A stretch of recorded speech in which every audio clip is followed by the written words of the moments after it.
జీవితానికి సంబంధించిన ఒక ముఖ్యమైన విషయం, కాస్త ఆలోచిస్తే తప్ప తెలియని విషయం. అందులో ఏంటంటే సరైన ప్రశ్న అడగడం అనేది సరైన విత్తనం.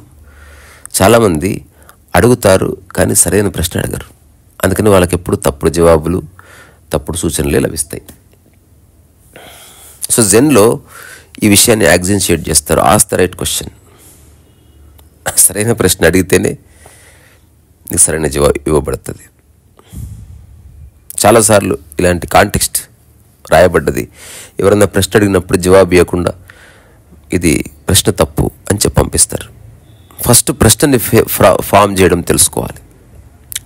సో నీ ప్రశ్న ఎప్పుడు పుడుతుంది? నిజంగా నీకేం కావాలో తెలిసినప్పుడు, 100% తెలిసినప్పుడు ప్రశ్న అనేది ఒరిజినేట్ అవుతుంది. ఇప్పుడు ఆకలికి సంబంధించి 2 ప్రశ్నలు ఉన్నాయి. ఒకటి ప్రశ్న, ఒకటి అన్వేషణ. సో సరైన ప్రశ్నని మనం అన్వేషణకి పర్యాయవాచిగా వాడుకోవచ్చు. సో ప్రశ్న, అన్వేషణ. ప్రశ్న అంటే నాకు ఆకలి అవుతుంది, అన్నం ఎవరు పెడతారు? ఇది ప్రశ్న.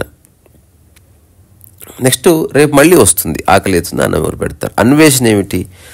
అసలు నా ఫుడ్ నేనే ప్రిపేర్ చేసుకోవాలంటే ఏం చేయాలి? ఇది అన్వేషణ కిందకి వస్తుంది. అన్వేషణలో లెర్నింగ్ ఉంది, ప్రశ్నలో లెర్నింగ్ లేదు. ప్రశ్నలో ఆ రోజు గడిస్తే చాలని ఒక ధోరణి ఉంటుంది. ఇవన్నీ గమనించే అంశాలు అంతవరకు. ఇప్పుడు ఈ భూమి మీద అడుగుతున్న చాలామంది అడిగే అతిపెద్ద తప్పు ప్రశ్న ఏమిటి అని చెప్పడానికి చిన్న కాన్వర్సేషన్ చేస్తున్నాం.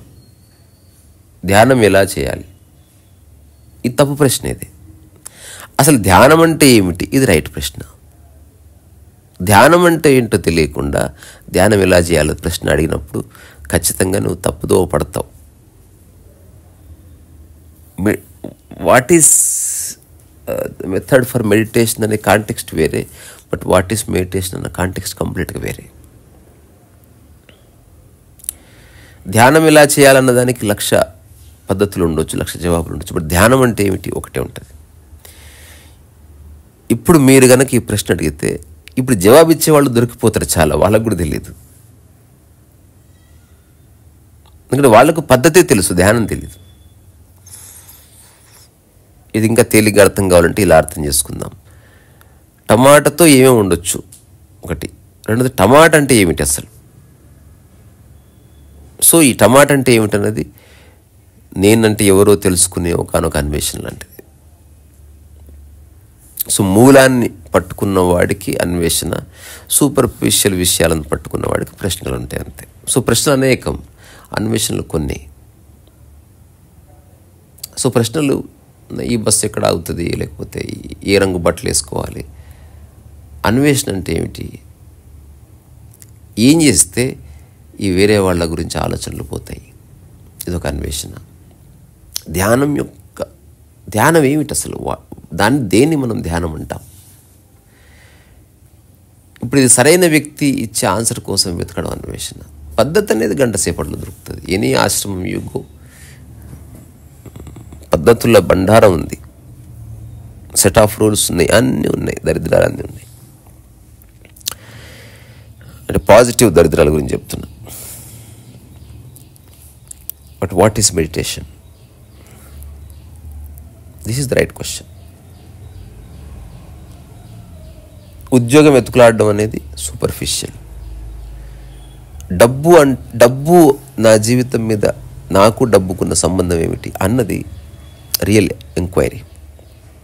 దాన్ని క్రాక్ చేయి, మనీ ఎర్న్ చేద్దువు. కానీ డబ్బు పట్ల నీ వైఖరి సుస్పష్టమైన తర్వాత ఇక డబ్బు ఎప్పుడు బాధించదు.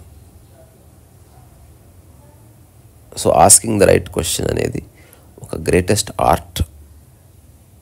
తెలుసుకున్నవాడు అదృష్టవంతుడు.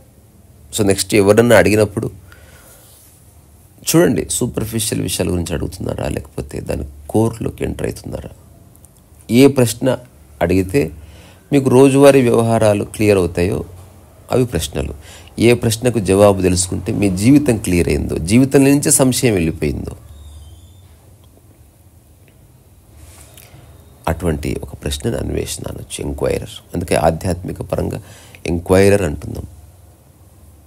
సీకర్స్ వేరే, enquirer. Seeker dependent, enquirer independent. ఎంక్వైరీలో నీ మైండ్ యాక్టివ్ ఉంటుంది, సీకింగ్లో నీ మైండ్ ప్యాసివ్ ఉంటుంది.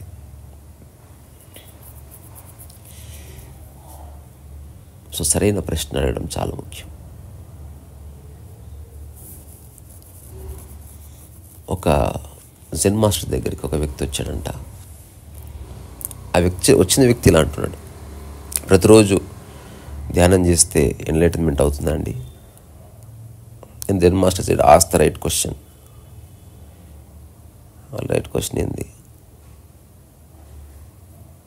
ఇలా ఎన్నో ప్రశ్నలు వేసి వేసి వేసి వేసి అతను సైలెంట్ అయిపోయాడు.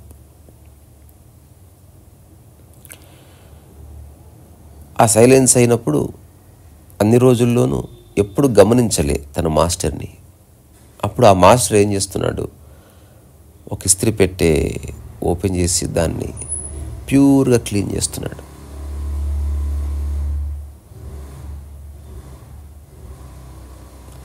అప్పుడు తనకి అర్థమైంది ప్రాక్టికల్లీ వాట్ హీ సెర్చింగ్ అనేది.